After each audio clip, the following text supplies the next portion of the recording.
What's going on, everyone? Chris here with Clutter Reduction Junk Removal in Southeast Florida, and we're about to do a bombardage of signs. So these are the signs I like to use. They're from UZ Marketing. They're pretty cheap compared to most places. You can get 100 of them with stakes for like $3.84. I have a link down in the description if you want to check them out. You can also go on Vistaprint, but they're like, I think 1.5 times the cost. UZ Marketing does price matching and they do free shipping, and the shipping's pretty cheap, quick as well. So these can be good for putting up like in intersections or by storage units or gas stations, something just to get a consistent eye on it when you're not having to physically be there yourself. So you put one up on an intersection, everyone that drives by sees it, they take a picture of it, and that's a good way to just get some extra publicity when you're not around. They're pretty easy to get. Something to keep in mind is they come in two different versions. They come that you can see the holes, they're vertical facing hole, which means that it's H-stake compatible, which is what this is.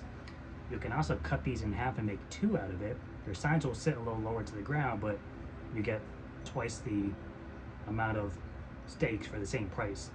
Because buying these like on their own is pretty expensive. So you literally just line them up, shove them down,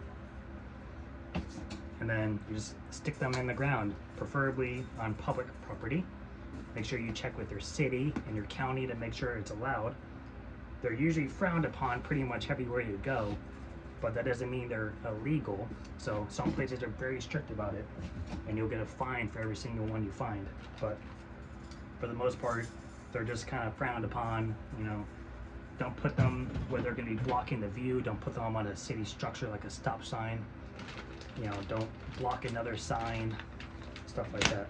So we just made up about 25 stakes. Now we're going to make some signs that go on poles, and I'll show you what those look like. So these are for poles. They're a little bit bigger. These are 18 by 24. These other ones are 10 by 20. So I like the bigger signs for the poles because they're typically a little bit higher up, and that means they're going to be farther away from the public eye.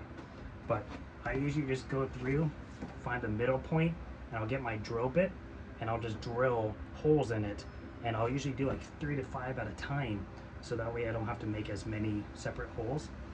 And get some zip ties. Harbor Freight sells them pretty cheap per the pack. You can buy them in bulk online. I like to get zip ties that match the color of the sign, so I don't have like a black line going across a white sign.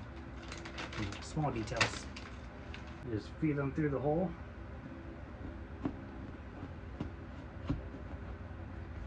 I always make sure to have the buckle on the front so it doesn't feed through all the way. And then feed the other one through. Have it connect into the front.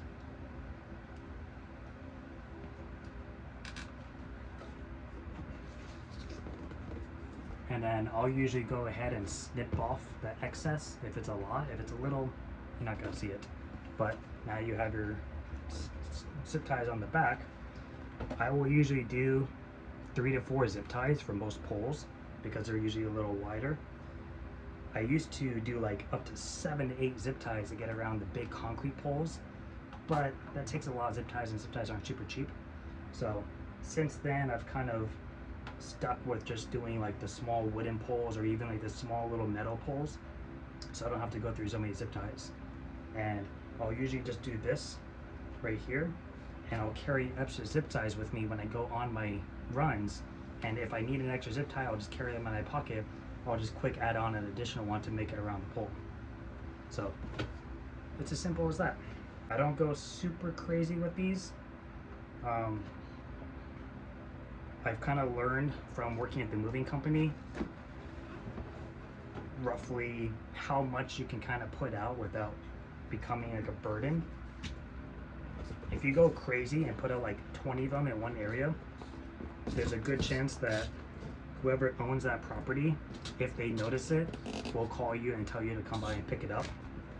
I've noticed that a lot at the moving company, and that is how you can run into fines. But if you put out like 1 or 2 like throughout a whole plaza, usually around the exits or entrances, it's usually not a big deal. Most people don't care. I've only gotten a call once from my yard signs, and someone called and said, hey, I live in so-and-so, and your yard sign was put on my property by the alley.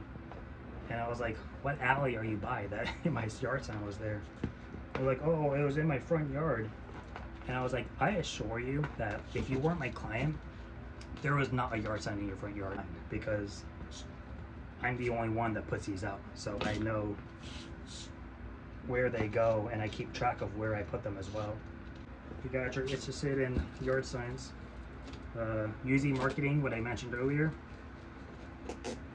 they're a very service-based industry. So they even actually have a section called junk removal.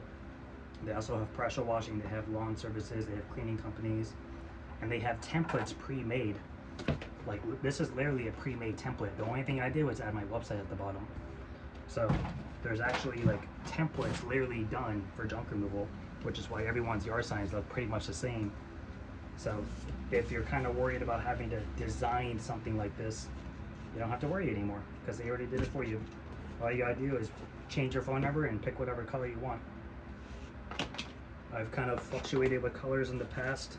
I like to do blue because it's the color of my company, but I also have done red on white because red on white is proven visually to be able to be seen better day or night and from farther distances.